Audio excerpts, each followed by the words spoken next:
Okay, this is the SLR Magic Anamorphot Cine. I got a real cheap deal on these for a couple $100. Uh, this is actually full frame open gate on my S1H.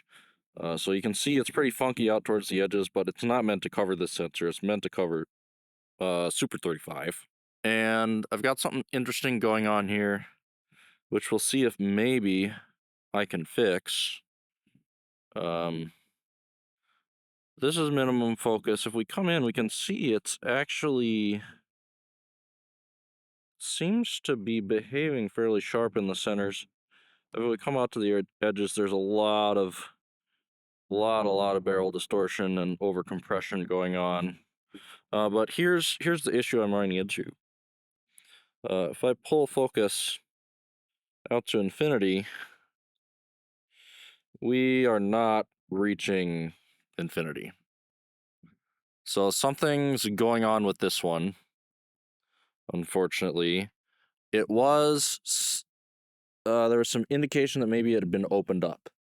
So the screws, there's a lot of little set screws all around this lens that let you kind of open it up. It sort of is comprised of some of their adapter optics that basically let you, they have a rangefinder focus. The fronts of these, as far as I know, are that identical optic.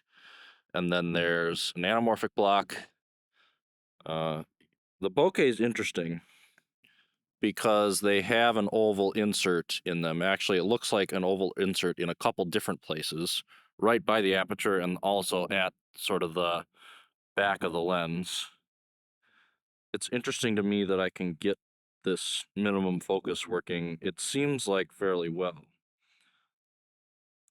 It's very marginally covering this sensor. You can even see down into the corners, right the edge there. If I even just turn on my stabilization, it it wobbles that into the frame. So let's check out the rest of the lenses here, because I got a whole set. There's a 35 and a 70. Okay, here's the 70. This is a f4. Interesting. So let's give it a little more light. This one is hitting infinity. It's covering a little better.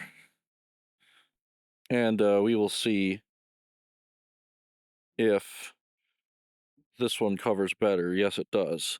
So I can stabilize the 70 millimeter. It gets infinity. I'm losing my light here, but that's okay because I don't have NDs for these.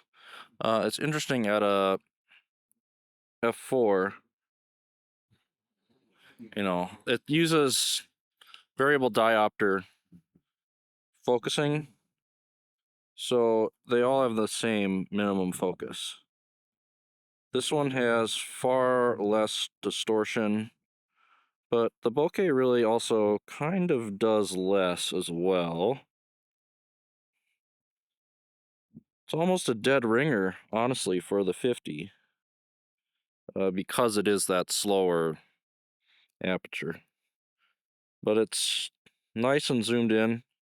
Curious if I really shake it. I'm not seeing anything stabilization-wise that's causing any issues. And I can focus to infinity. And it actually provides a pretty sharp image, which I would hope at f4 it would already be quite sharp. I mean, if I stop down a little more, I guess, yeah, you get a little more out of it. But you can see in those areas that it's not meant to cover. It gets pretty smeary in those corners. But, I think for anamorphic, sometimes that's okay. It just depends on what you're doing. Let's check out the 35. So here's the 35. This is a 2.4, and we are now on Super 35 as well, because it's not going to get anywhere close to covering full frame even if we try. It's funny, it's smeary. It's smeary in the corners with a lot of distortion and stuff. I suspect that they're using the same anamorphic block for all three of these and just sort of splitting the difference.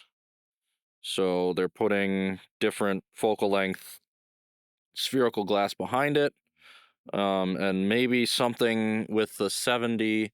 I'd be very suspicious that that lower stop aperture, or higher depending on how you look at it, the T4, is just to hide how it's going to be worse, because this focusing group is not optimized for focal lengths that are that long.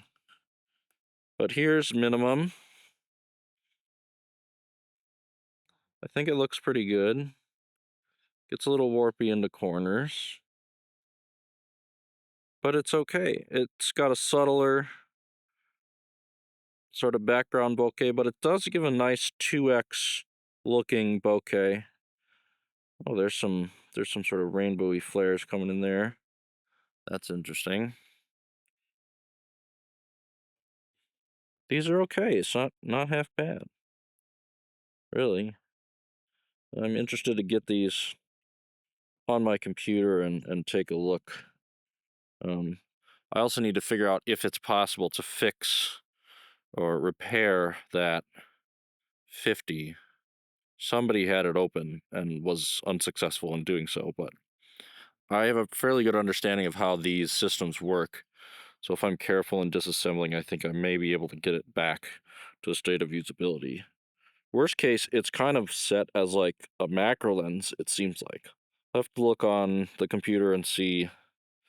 I don't have a huge monitor here for testing, just to see if that 50 is like really out of shape or if it's doing okay. We'll see if I can't fix it.